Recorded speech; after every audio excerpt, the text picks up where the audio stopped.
Welcome back to 12 News at 6 as you look at some nighttime shots of a rainy West Valley. A little while ago before the sun set, we saw a massive shelf cloud.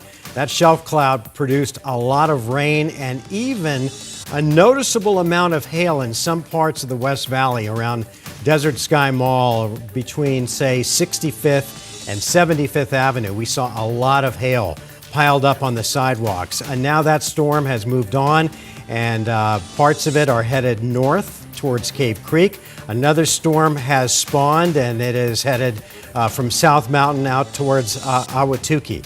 Lindsay is tracking that, but of course another component to all of this is that it's happening right during rush hour. Yeah, it sure is, and these storms have dumped a lot of rain, especially in the West Valley where we're seeing some major traffic issues. And then we've also seen areas of I-10, Crystal, that have huge ponding areas now down to just a couple of lanes there at 75th Avenue. So give us the bad news with all of the traffic delays going on right now across the valley. Well, look at this. It's the good and the bad. I mean, you talk to those about to hit the road in the East Valley. The drive's a dream during rush hour, all green there, no rain. But the West Valley drive is a disaster. You have rush hour and the rain creating a ruckus out there on the roadways.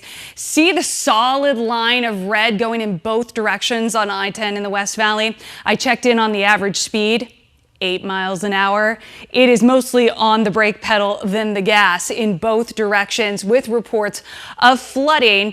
83rd Avenue, 91st Avenue. ADOT was talking about also hail that was hitting the roads there, creating even more of a slip and slide. So a dangerous situation on I-10, where you see a lot of layers going on here, right? So you have the traffic speeds, but also you see all this green laid out. That's a lot of damp surfaces out there. And then where you see the blue is where we're dealing with some areas of flooding.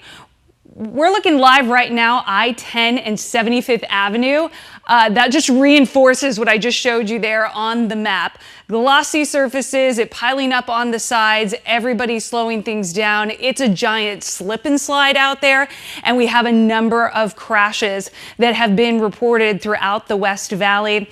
We've had a report on the 101 at 59th Avenue, also the 303 at Lake Pleasant, and we're not done yet. More storms with our name on it moving through is just going to unzip even more rainfall on top of the flooding issue that we already have ongoing.